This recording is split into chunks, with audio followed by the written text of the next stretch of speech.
rolling. Hey everyone, we've got a great episode for you this week. We had an incredible time at this guy's show. Once the music and his vibe gets into you, there's no going back. Proud to have him on. This is episode 61 of In It to Spin It with Connan Mockasin.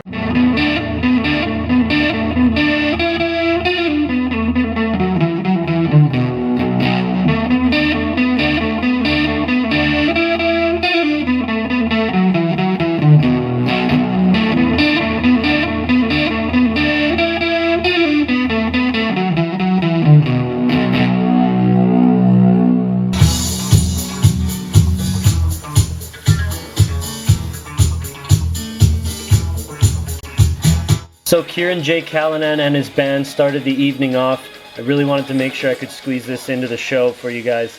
Check this stuff out. I can't say enough of how much I enjoyed this performance.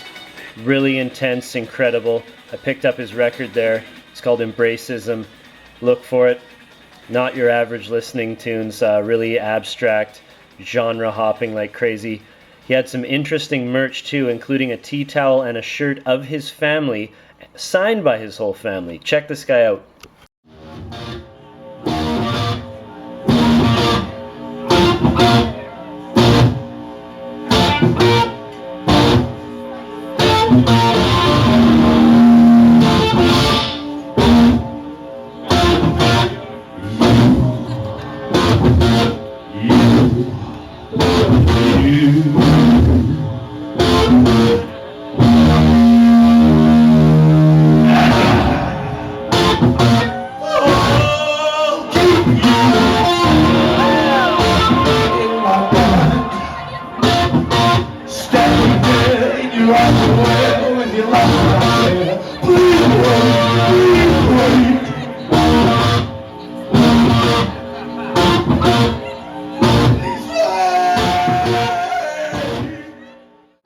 Connan was surprised on this evening and joined in the interview by Owen, an ex-roommate. They hadn't seen each other in 7 years, so they were in good spirits. I'm surprised I've never heard the comparison of Brian Jones with Connan, because that's who he really reminds me of. Let's get to the interview.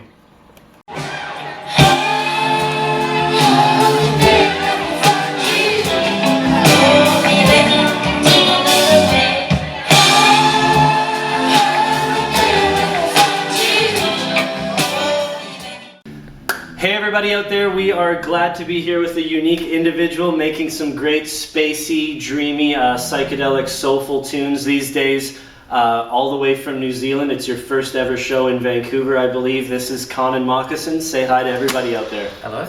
Awesome, man. And Owen. And Owen, yeah. Hi. From Ireland, 4 Hi, years Owen. in Vancouver. Just jumped in. We're really glad to be here with you at the Electric Owl once again. Thanks for making the time and welcome to Vancouver. Thanks for having us. Yeah, no problem. So you've been touring for about 3 weeks now. Started on the East Coast on this little tour, right? Yeah. Now you've made your way over here. How's life on the road in North America treating you? And how's the tour in general been going? I know you've played some big cities, obviously New York, Bowery Room. How's things with you? Great. Yeah? Yeah, it's been good really experience. Fun. Yeah, it's been really fun. We went through Tornado Alley.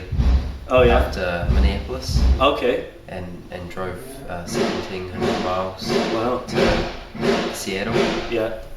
And there was 8 touchdown tornadoes. Wow. It's always something I was terrified of, but also interested in. Yeah, experiencing. Minneapolis, the home of Prince, who we played in the. I've often heard you referred to sort of as. We played in that the Purple Rain. Oh yeah. Auditorium or whatever, the venue. Yeah, venue. Nice. Okay, you are touring currently in support of your latest album From Mexican Summer. That was put out last November, I believe, late 2013. It is called Caramel.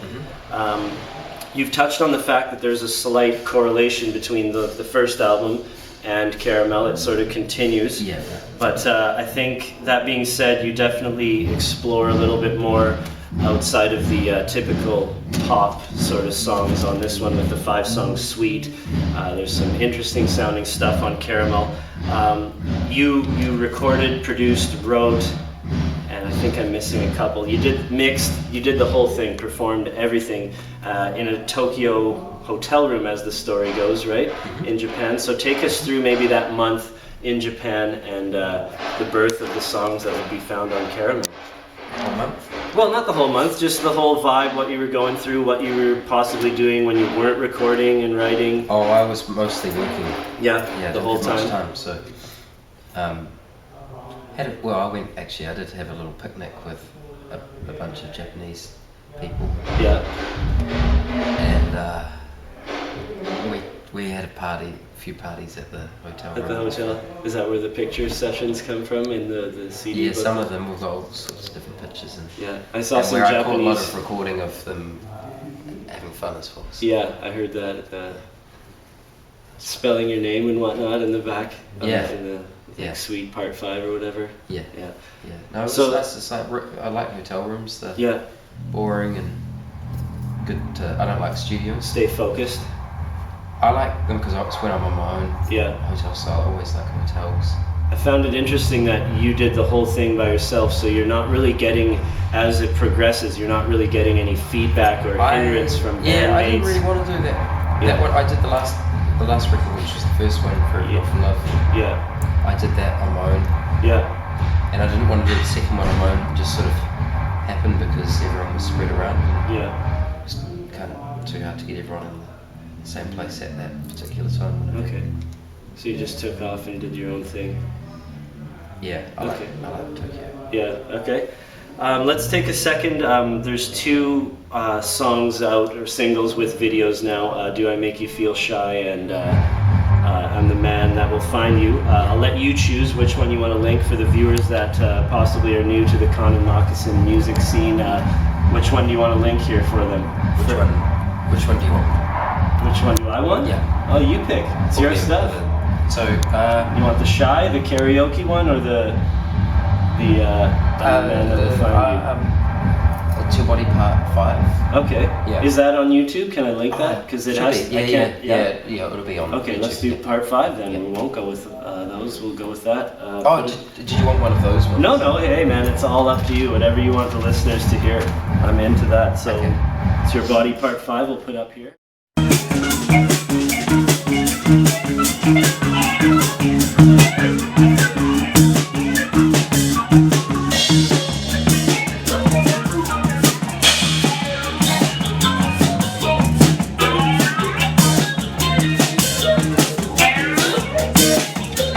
So I was very happy when Mexican Summer Records reached out and contacted me for this interview, stating that Connan would be a great guest on In It to Spin It. I was even more excited to find out that a weekly local arts magazine here, well respected in Vancouver, the Georgia Straight, had an interview actually fall through with Connan. They then printed an article calling Connan a grade A weirdo and his concert would be a great place to spot freaks. So I asked Connan about his reputation and this assessment. They also said that he was a prodigious guitar player and singer-songwriter, so we'll pick it up there. Anyways, I just want to, regardless of the interview falling through, your videos are trippy, weird, mindfucky. I just want to ask, like, how does it sit with you, your sort of, that assessment? Like, does it end up taking away from the music? Because the music you make is definitely not mainstreamy or... I didn't think about it, and it wasn't even supposed to be released at first anyway. Yeah, the first album? Yeah. Yeah, because I was going to bring that up too, because it's the day after Mother's Day, and your mum wanted you to release that Snap album. Well, she told me to make an album. Yeah, which is amazing. She turned into Forever Enough from Love. I didn't like the name. Yeah. You didn't like the Snap name? How did that name come about anyway? I had to change the artwork anyway because it was when it became released. Some of the countries deemed it as being racist. The circle one? No, the Snap one, which has got brown face with a yellow background. Okay, yeah. But isn't there a circle in the music? It's actually chocolate. It's supposed to be chocolate, which is not far off caramel. Yeah. Really? So they thought it was brown as me with blonde hair. So some countries wouldn't release it. So yeah. Okay. So I had to change the artwork if I wanted to release it in some countries. So I did, and then. So I thought it was a good opportunity to change the name completely. Yeah, it's a little confusing because it's the exact same track listing, order, everything, right? It's the same record. So okay, so how does that? Is that like you're just doing like what comes naturally to you personally, like making the music that you want? Obviously, you're in a hotel room, hold up, making what comes out, right? Yeah, I think, yeah. And if people want to interpret that as different or whatever, I think it's great. Well, it's a bit of a worry if they do find it weird. Yeah, Because I mean, I don't think it's very weird. No. And just shows how boring things have got if that's weird. No, exactly. And I mean, what's weird nowadays with the internet? You can see any fucking thing you want. Exactly, so who cares what's going on?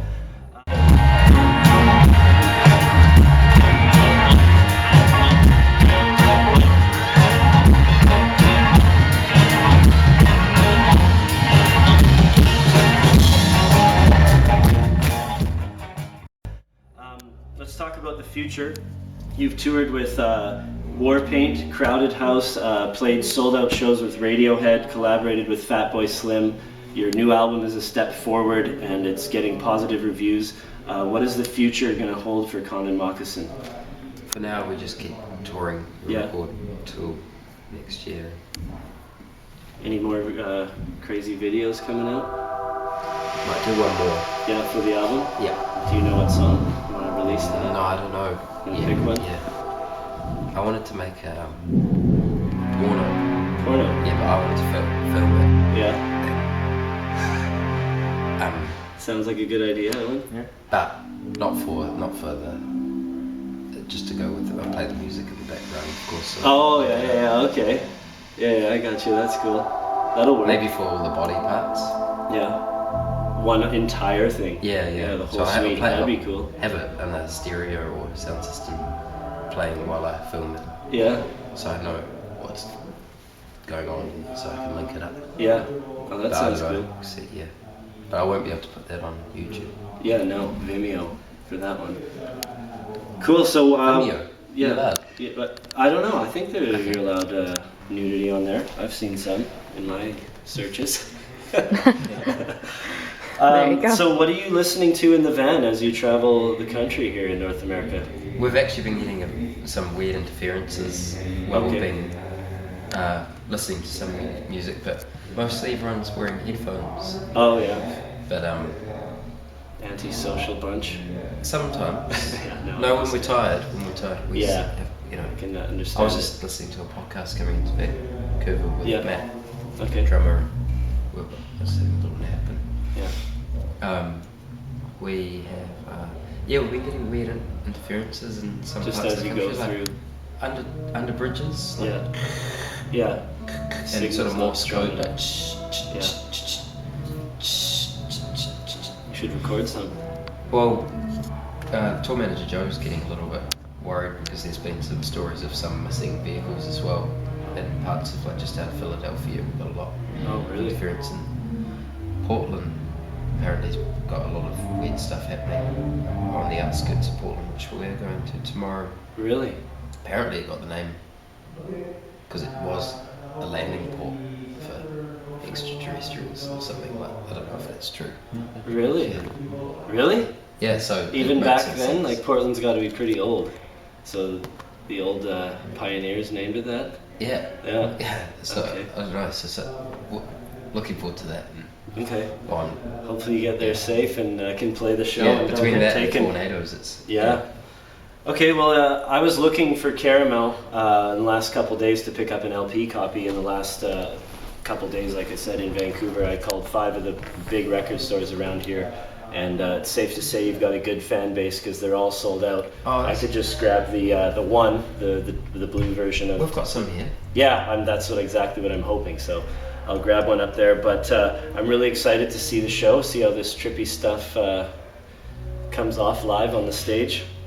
Your videos are great. I want to send out Faking Jazz Together is another awesome video.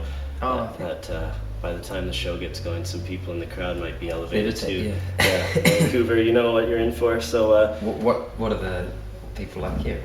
Well, just there's a lot of marijuana use in the city of Vancouver, so there's a lot of floating going on in that video. So I was thinking it'll be good tonight. It'll be a good piss up, as you guys say.